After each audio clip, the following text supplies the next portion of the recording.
Hello and welcome to National Focus. I'm Jarna Hector. Coming up, Dominica steps up efforts to fight the citrus greening disease. The Ministry of Education holds Early Childhood Development National Symposium, and the Ministry of Ports announces importation exemptions for the Christmas season. Stay with us for details of these and other stories when National Focus returns. Documentaries and in-depth discussions, community walkthroughs, and Yes We Care. See it all on GIS Channel 7. Welcome back. The Ministry of Agriculture, with the assistance of 2 plant specialists from Florida, is in the process of putting together a management plan to fight the citrus greening disease. The disease, which is also called the yellow dragon disease, was first sighted on the island in April of this year and has so far been found in the villages of Marigot, Wesley, Soufriere, Syndicate, and Point Michel. The Ministry of Agriculture, with the assistance of Caribbean Agricultural Research Development Institute, called in the experts from Florida to assist with developing a strategy to fight the plague. In April this year, Huang Longbing, or greening disease, was intercepted in Dominica, and it was through that program that the Ministry of Agriculture wanted some expertise to come into Dominica to assist them to develop their integrated management plan for the control of the disease. Now, this is a vector-borne disease of citrus, and from that program, the Ministry of Agriculture approached CARDI because within the regional networking, CARDI chairs an invasive species group which composes of FAO, ICA, CARICOM, and CARDI chairs. And so they approached CARDI, and with CARDI's arrangement with FAVACA, which is a volunteer organization from the US coming out of Florida, they were able to identify 2 experts to assist Dominica develop their management program. The experts over the past few days have been making visits to affected fields across the island to assess the situation and to present workable solutions to manage the spread of that disease. We have gone into the field. We have looked at the areas where the disease has been identified as positive. And from that, the experts assisting to do a management plan as to eliminating of trees. They are going to review our citrus certification program to ensure that it meets the rigors. And so by Friday, we should have a good sit down and develop this plan so that Dominica has a way forward for the management of the disease. So far, the experts have given us a very good and a very positive reaction as to what we are presently doing and how Dominica can move forward. So it's been quite an interesting and very positive meeting so far. The citrus greening disease, which is bacterial, is one of the most damaging of citrus crops.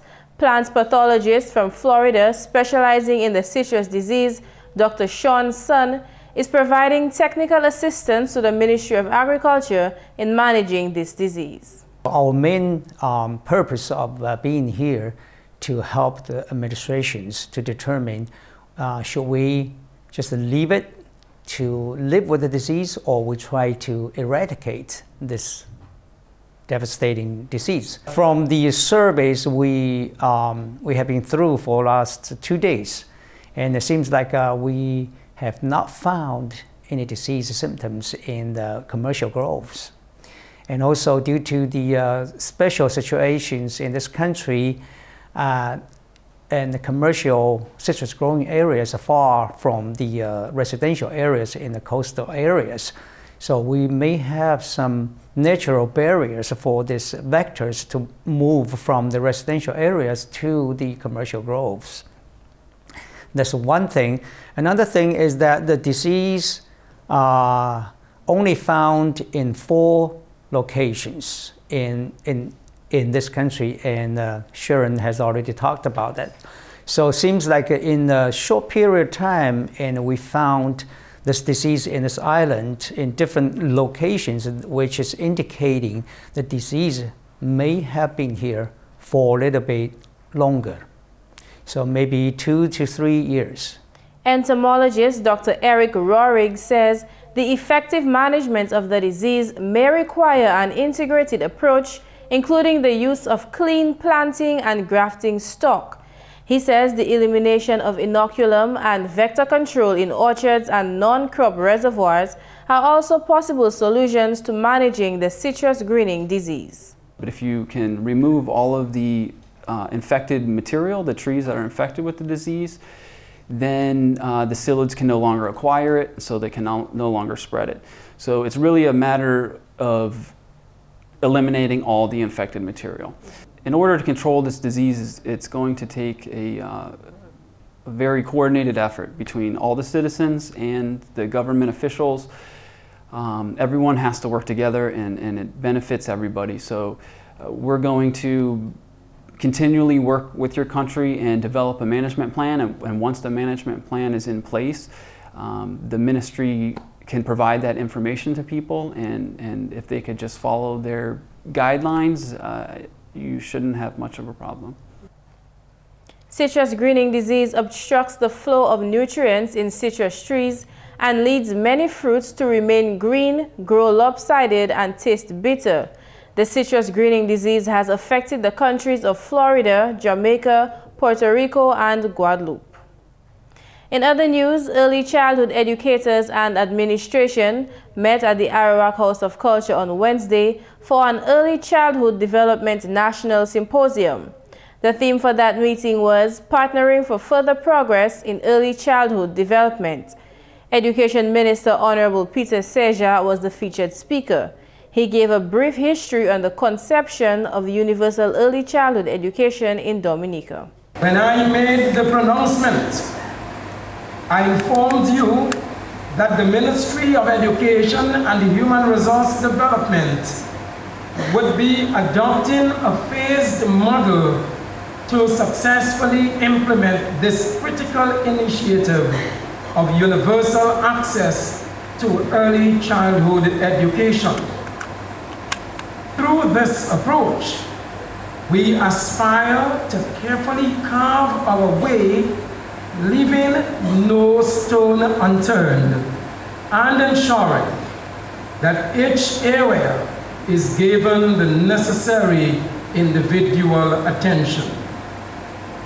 We aim to create a model that is developmentally appropriate, not just for Dominica, but one that other territories in the region can emulate. The Education Minister explained that his ministry has been working tirelessly to fully implement the education move. One of the Ministry of Education's efforts is the provision of teaching materials to early childhood centers across the country. Some centers have already received their materials, while 10 were awarded their own packages at the symposium. Chief Education Officer Stevenson Hyacinth, in his remarks, praised the Ministry of Education for what he called a bold move. Hyacinth also stated that the Early Childhood Development National Symposium was meant to be a way of sharing knowledge among educators for the advancement of the cause. Many of you have labored and toiled in the field for years, and during that length of time, you must have gathered a wealth of knowledge and valuable information which can be used to augment the development and implementation of an effective and progressive early childhood education and development program nationally. A symposium, in its true sense of the word, should be regarded as a meeting or conference for discussion on some subject matter, a topic of great importance. And we feel that this topic is of great importance to all of us. As we gathered here this morning, I hope that we will all have the opportunities to share our experiences with each other, share the best practices that we have in fact introduced at our schools, and more so that we would commit ourselves to be partners, to be an integral part of the process. Indeed, this event will provide us with a good opportunity to bring to light our gains and successes, and to galvanize the support of each and every one here to tackle the challenges and threats we face in our quest to achieve this noble goal of universal pre-primary development. Assistant Education Officer for Early Childhood Education, Vida George, also took to the stage to give an overview of Early Childhood Development Month. She explained why the observation was moved from June to November. For a few years now, Early Childhood Development Month is observed in November rather than in June. There were many reasons for the change. One reason was that it made sense to have the planned experiences at the beginning of the year rather than at the end, and then to have the centers closed. When presented at the beginning, these experiences can be used to plan further activities for the rest of the academic year.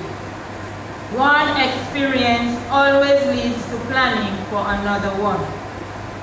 Another reason is that it gave our children a chance to participate fully in the activities for independence, inculcating in them a love for country from the very tender age. Consequently, the reason for our children being adorned in their national wear during the church services for the opening of the month of activities. Educator Avril Boston of the Campbell Community Preschool shared her perspective on universal access to early childhood education. It is observed that the preschool program follows a course of direction in their day-to-day activities. This will greatly enhance children's skills in future in areas such as following directions, problem solving, and joining in activities. All of these will allow teachers of the primary school to spend more time working directly with children and less time on classroom management, thus enabling the school to be more productive at assessments and standardized tests. The preschool hours remain the same as the primary school. These benefits will enable the mothers to go to work and to contribute much needed resources to their families. The siblings who attend primary school can share in the responsibility of the preschoolers in absence of parents. The preschoolers too, they are being absent from their parents for the entire day. It is observed that they tend to appreciate their parents a lot more.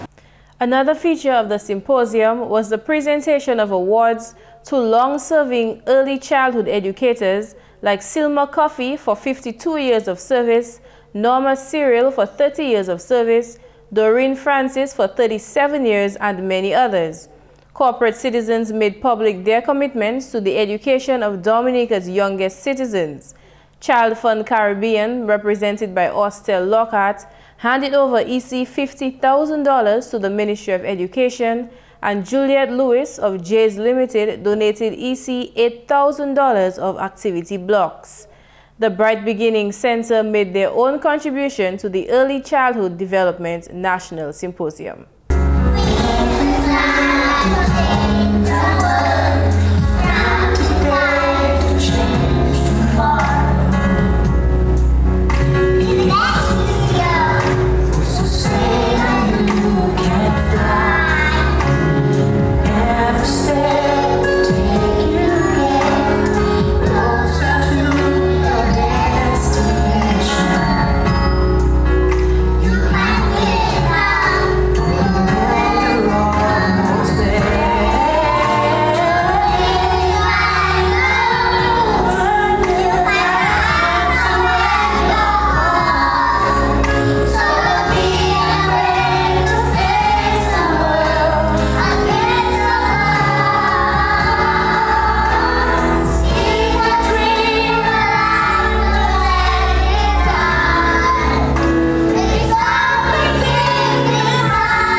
Bring you more from that symposium in subsequent newscasts. Meanwhile, the role of the cooperative movement in national development has been underscored by visiting International Labour Organization specialist to Dominica, Kelvin Sargent.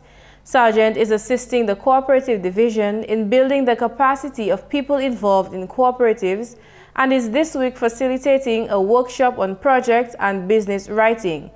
In addressing the start of Tuesday's workshop, Sargent made reference to how cooperatives the world over have been able to survive in the current financial crisis. The United Nations declared the year 2012 the International Year of Cooperatives. And the reason why that was done, it was to remind people, to remind the world of the importance of cooperatives in national development. You see, people had forgotten the role of cooperatives. You know, they were there and they were existing and so on, and people just saw them as businesses. But what happened is that in 2008, 2009, we had a major financial crisis that imploded major economies all over the world. In the USA, for example, in Europe, in Asia, in the Caribbean, many countries were affected by this financial crisis. And coming out of the financial crisis, it was realized that the enterprises that survived, the enterprises that did the best, was in fact the cooperatives. So people couldn't understand, well, hey, Bear Stearns gone, AIG gone, all these big fancy names that you would have heard and grown up with, and you never thought they would have disappeared, are no longer on the financial landscape or the economic landscape. But the cooperatives continue to thrive and do very well. The specialist is encouraged by the work of cooperatives in countries such as Dominica and cautions that the role of cooperatives should not be underestimated. Sargent commended the Cooperatives Division for its efforts in organizing activities to mark International Year of Cooperatives. The cooperative model is a different kind of model. While the cooperatives are not in existence to make a loss, but the business model is one of cooperative, is one of people serving people. It's one of giving back to people.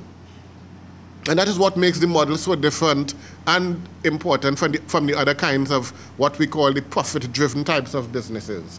And therefore, I think we need to be reminded of that, the importance of cooperatives. And we want to thank and congratulate Dominica, certainly the Registrar of Cooperatives and her staff, for hosting a whole year packed with different events for this International Year of Cooperatives. The International Year of Cooperatives is intended to raise public awareness of the invaluable contributions of cooperative enterprises to poverty reduction, employment generation, and social integration. The activities during the year have so far highlighted the strengths of the cooperative business model as an alternative means of doing business and furthering socio-economic development. And leader of the Nation of Islam, Luce Farrakhan, on his first visit to Dominica on Monday, placed a wreath on the grave of former Prime Minister of Dominica, the late Honorable Rosie Douglas. Farrakhan, who was a dear friend of the late Rosie Douglas, stood silently for a moment, his head bowed, and reflected on the life of the great leader. The wreath was a fitting demonstration of Farrakhan's love and respect for the late Dominican leader and a tangible way of expressing his sense of loss. In the presence of family members and friends of the late Rosie Douglas, Minister Farrakhan said a special prayer and pledged to continue the work of the fallen leader. But he had a heart for the whole of the Caribbean, and the spirit of Pan-Africanism guided that heart. He wanted to see the unity of the sons and daughters of Africa wherever we may be. We leave this wreath as a token, not only of our love for him, but our deep appreciation and thanks to you for his mother and father that brought him here, that he could be such a great servant to the people of Dominica, the Caribbean, and the sons and daughters of Africa, wherever we may be found. We say on this wreath, we do this in honor of the work that he did while he lived, and to honor him, we pledge to continue his work. Family members expressed gratitude to Minister Farrakhan for his show of support to the Douglas family. Say on behalf of the Douglas family that we're honored to have you today with us. It's a real privilege, and we're really very happy, proud that you could honor Rosie and his life in this way. And we look forward to joining with you, and we commit ourselves as a family, as we've always done, to the development of Dominica and of the entire world. Thank you. Thank you. Minister Farrakhan, along with members of his delegation, ended a 3-day visit to Dominica on Monday. Finally, Dominicans expecting packages, including barrels from abroad this Christmas season, will realize some savings at the port. Minister for Ports, Honorable Rayburn Blackmore, announced at a press conference on Wednesday that clearance fees will be decreased significantly effective Thursday, December 6th. As you know, the Dominican Labour Party administration is about making it easier for people to get by, more specifically the downtrodden, ordinary folks, etc. And it has become part of our tradition every year for the barrels to be rolling even more around the Christmas time. Last year we started a program, and this year we're going to continue it. From Thursday, that is to say tomorrow, the 6th of December to January 9th, 2013, one person will be allowed 2 barrels for the implementation period of the program. It doesn't mean to say that you can clear 2 barrels on Thursday and come back next week and say I want to clear 2 more. You are therefore allowed 2 barrels for the period of time within which the program is in effect. Let me be clear as to the items that are going to be allowed. Mostly foodstuff, some clothing items, and around Christmas time, some toys, etc. And in terms of the value of the items, the threshold is at $1,500 EC. And of course, insofar as the definition of a barrel is concerned, because last year we had some element of confusion. So for the purpose of the program, therefore, we would define a barrel as a drum or a box or the barrel itself or packages. Honorable Blackmore explained that a flat $10 fee plus VAT would be charged per package, while import duties and service charges will be waived. And that's the English segment of the news. We now join McPherson St. Luce for the Creole highlights. Allô tout le monde, bienvenue à cette nouvelle en Creole. Non, moi c'est McPherson St. Luce. Premièrement, projet facilité sport qui a bâti tout pour le stadium Windsor Park en Wozo, qui est un qui bien moderne. Parole cela sorti hors Representative Labour Party, Rosso Central, Honorable Senator Alvin Bernard. Senator Bernard fait parole qui a mis clété en parmi d'autres bagailles en facilité cela. Tellement de monde qui a servi place là, qui a servi place là. Nous considérons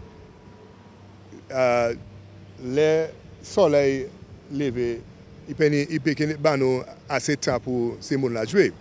So, nous les faisons faciliter pour eux ça amuser quand ils juste 10 heures les soirs. So, nous avons mis des clés pour ça. Alright, so ça c'est ça nous les faisons. Pour actuellement, nous avons ça c'est un bon bail qui a fait là.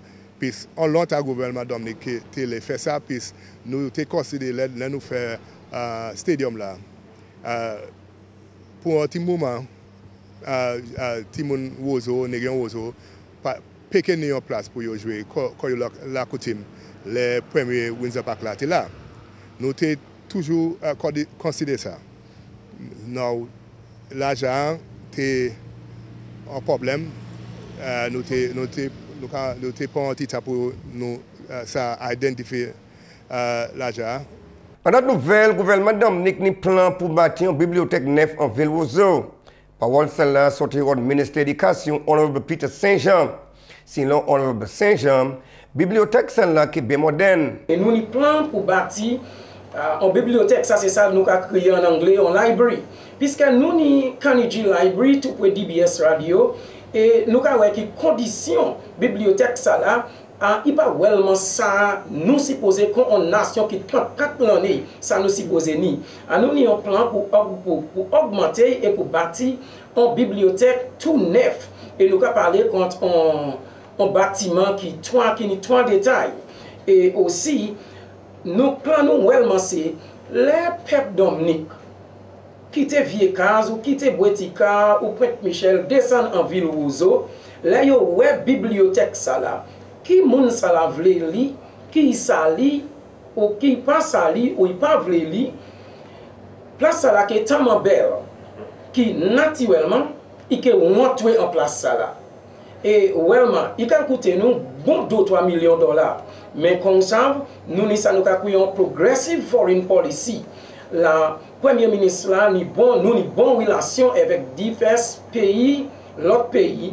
Nous avons regardé pour si ok un de nous pour lever l'argent là pour bâtir la bibliothèque ça là. Et nous avons que tout de suite nous va commencer à les bâtiments ça là. Ministre Agriculture tapé assistance des spécialistes au département Agriculture Florida assisté et puis maladie greening disease. Maladie celle-là qui est bien fréquente en citrus, déjà identifiée en 4 occasions en pays là. Si l'officier ministre Agriculture Sharon Jones, il a mis un plan management en place pour combattre la maladie là. Si Madame Jones, il a déjà visité plusieurs occasions en bas programme de certification. Il a aussi déjà conduit trainement pour officier extension pour ça identifier la maladie là. Jones aussi fait parole qu'il a commencé à record et puis qu'il a aussi éliminé les qui affecté. Il dit l'occasion commerciale pays là par une maladie là et puis il n'a pas voulu s'y à arriver là. Jones dit habitants qui affecté qui tapé d'awi 9 pour remplacer ça qui affecté. Finalement, habitants supposés pas garde parce mouvement d'awi qui affecté. Ça très dangereux. Et puis finalement, management solid waste 80 et puis département environ a donc une manière édité Dominica qui a concerné maladie leptospirosis. Parole c'est la qu'a sorti officier relations publiques pour management solid waste Dominique, Jeno Jacob. Leptospirosis c'est une disease qui what ça mène nous si nous quitter what morde nous si what pisser à se manger nous si what contaminer manger nous qu'à manger et puis nous savons que moun qu'on planter moun qui travaille en place là what vous savez mettez vous savez what là même c'est en bête là il vient en place il a pisser différents côtés et puis là on touché ça et puis on y a coupé on s'est tapé maladie ça là et puis leptospirosis c'est une maladie qui est bien dangereuse et puis nous parler nous descendre et puis mort et puis maladie qu'on l'appelle leptospirosis solid waste même c'est travail solid waste c'est pour protéger nous de maladie et puis nous travailler et puis environmental health department et puis nous nous différents meetings et puis programmes sur radio, télévision pour continuer à éduquer les gens à ce que ça fait pour empêcher leptospirosis ni un effet à ce yo. Messieurs, mesdames, ça c'est tout pour nouvelles en créole pour à présent. Non, moi c'est McPherson, St. Luce. Au revoir. Coming up, the tip of the day. Our tip today is about resume writing. When creating your resume, put the most important information first. This point is valid both to the overall order of your resume as well as to the individual sections. Most of the times, your previous work experience will be the most important part of the resume, so put it at the top. When describing your skills and qualifications, list the most important ones first. And that's National Focus. As usual, we invite your suggestions or comments. Please feel free to drop us an email at gis@dominica.gov.dm or visit our website at news.gov.dm. Look us up on our GIS Dominica pages on both YouTube and Facebook. On behalf of the entire news production team, I'm Jarna Hector. Thank you for watching.